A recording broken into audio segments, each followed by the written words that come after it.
وہ میں نے کہ اہل حدیث کا واقعہ سنایا تھا نا, وہ ابھی بھی اہل حدیث ہی ہیں لیکن وہ تبلیغ میں لگنے لگے. کہہ رہے یار میں یہ رفع الیدین, آمین بالجہر, ٹانگیں چوڑی کرنی ہے, پتلی کرنی ہے, پوری زندگی برباد کر دی, حاصل کچھ بھی نہیں ہوا. اور کہہ رہے جس کے پاس جا کے بیٹھو دوسرا فرقہ غلط لگنے لگتا ہے.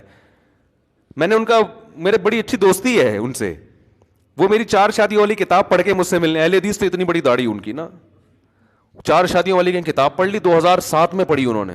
مجھے تلاش کرتے کرتے پہنچے, وہ بڑے بغلگیر ہوئے, کہہ رہے یار کیا کتاب ہے یار, میری تو زندگی بدل گئی.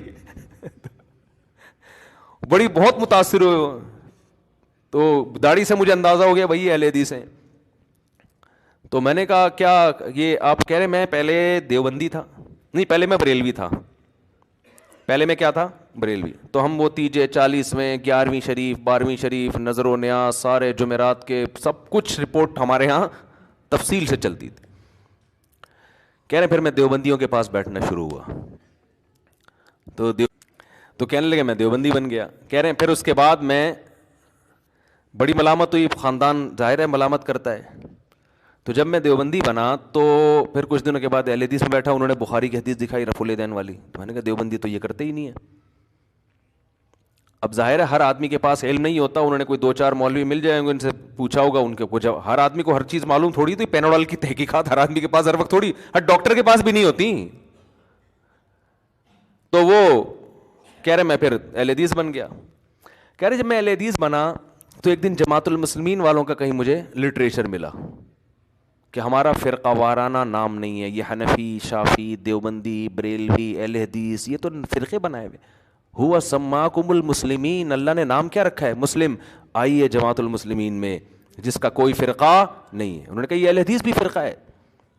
کہہ رہے ہم جماعت المسلمین نکل لیے.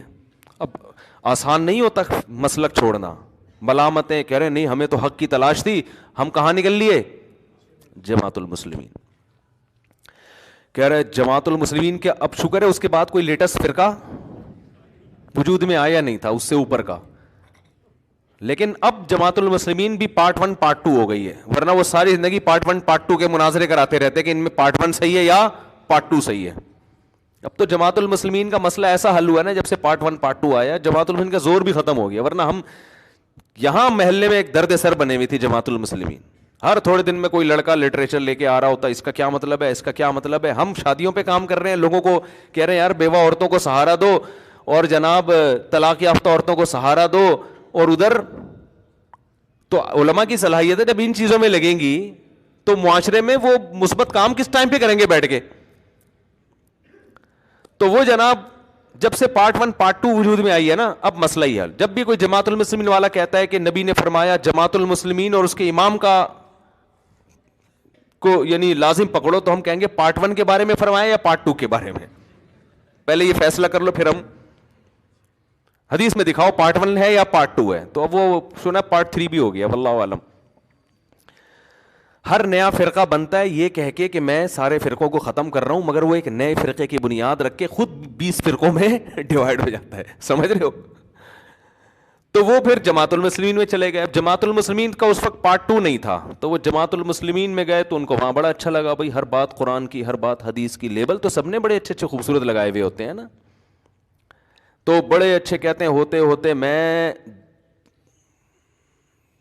صوبہ سندھ کا امیر بن گیا, کیونکہ پیسے والے بھی ہیں یہ, تو پیسہ بھی بہت دیا, بہت جماعت المسلمین پہ انہوں نے نچھاور کیا. جماعت المسلمین کو ترقی دینے میں ان کا بہت بڑا کردار. میں نام اس لیے بتاؤں گا کہ ان کی طرف سے پابندی ہے جماعت المسلمین والے, پھر ان کے تنگ نہ کرنا شروع کر دیں ان کو.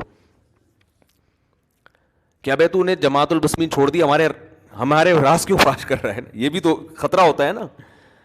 تو کہتے ہیں مجھے پھر ایک دن اندازہ ہوا, کیونکہ حق کے متلاشی تھی, مجھے اندازہ ہوا کہ حنفی لوگ ابو حنیفہ کی اتنی تقلید نہیں کرتے جتنے یہ جماعت المسلمین والے اپنی امیر کی مقلد ہیں. یہ لوگ لیبل لگاتے ہیں کہ ہم کسی کی تقلید نہیں کرتے, مگر جتنے بڑے مقلد یہ لوگ ہیں, اتنا بڑا مقلد جو مجتہدین کی ایسی تقلید نہیں ہو رہی ہے.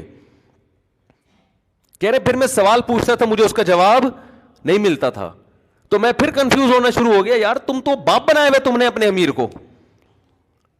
کہہ رہے اب کہاں جائیں بھائی, یہ تو شکر ہے مرتد نہیں ہوئے. میں نے ایسے لوگوں کے واقعات سنے جو تنگ آ کے بالآخر مرتد ہو گئے, اسلام چھوڑ دیا انہوں نے.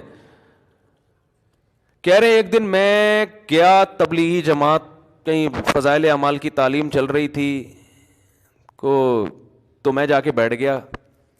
مجھے انہوں نے پاؤں دبانا شروع کر دیے کہ سیروزے میں چلو. کہہ رہے پہلے تو میں نے سوچا اب یہ رفع الیدین کا مسئلہ چھڑیں گے نا، اب یہ آمین کی بات کریں گے.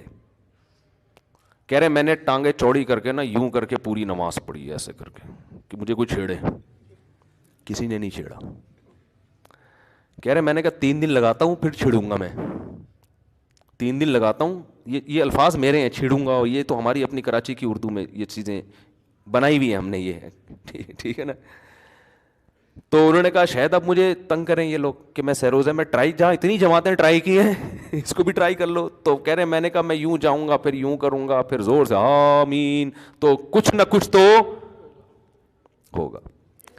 کہہ رہے حیران ہو گیا، 3 دن ہو گئے مجھے کسی نے کچھ نہیں کہا. ان کی ایک ہی بات تھی، بھائی یہ دین ہمارے اندر کیسے آئے گا، پوری دنیا کے اندر کیسے آئے گا، اس کے لیے ہم سب کو مل جل کے فکر. کہہ رہے میں کہہ رہا ہوں بھائی یہ رب کہہ رہا چھوڑ تو جیسے کر رہا ہے نا کرتا رہے.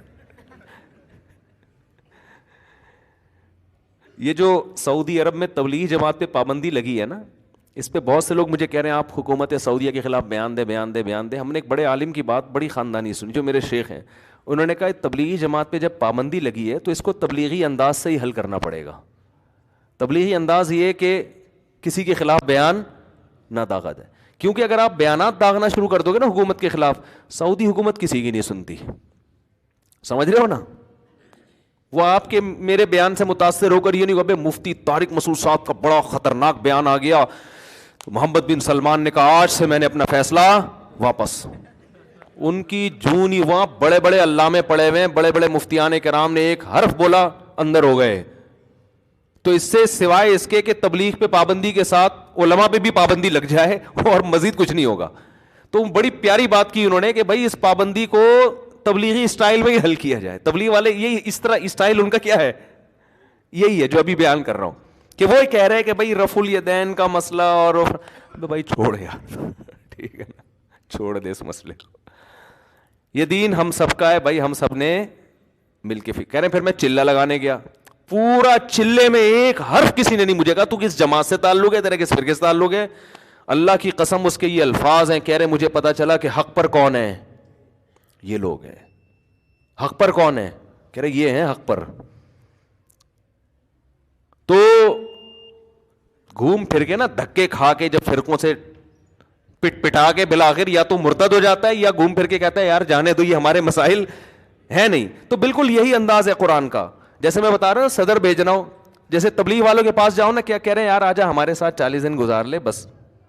تو وہی اسٹائل ہے. صدر جا رہے تھے وہ ادھر ادھر، اس نے کہا بھائی پیچھے بیٹھ جا گاڑی میں، ادھر بیٹھ جا میں پہنچا دوں گا تیرے کو. تو یہاں بھی یہی ہے قل تعالوا اتل ما حرم ربکم علیکم. اے نبی یہ بوکھلاتے پھر رہے ہیں اپنی طرف سے، زمانے جاہلیت کی رسومات کو فالو کر رہے ہیں. ان سے کہ آؤ ذرا میں تمہیں بتاتا ہوں. ما حرم ربکم علیکم، بتاؤ میں بتاتا ہوں کیا حرام کیا. وہ چیزیں حرام کی ہے جو بالکل نیچر بھی ان کو غلط کہتی ہے. کوئی بہت پیچیدہ دین نہیں ہے. اللہ تشرکوا بہ شیئا، اللہ کے ساتھ کسی کو شریک نہ کرو. اس نے بنایا، اس کے کون شریک ہو سکتا ہے. وبالوالدین احسانا، والدین کے ساتھ اچھا سلوک کرو. کیسی پیاری تعلیمات ہیں. یہ چیزیں فوکس کرنے کی. باپ ہے ماں ہے، ان کا دل نہ دکھانا. بڑھاپے میں ان کے قدموں میں جنت تلاش کرنی ہے.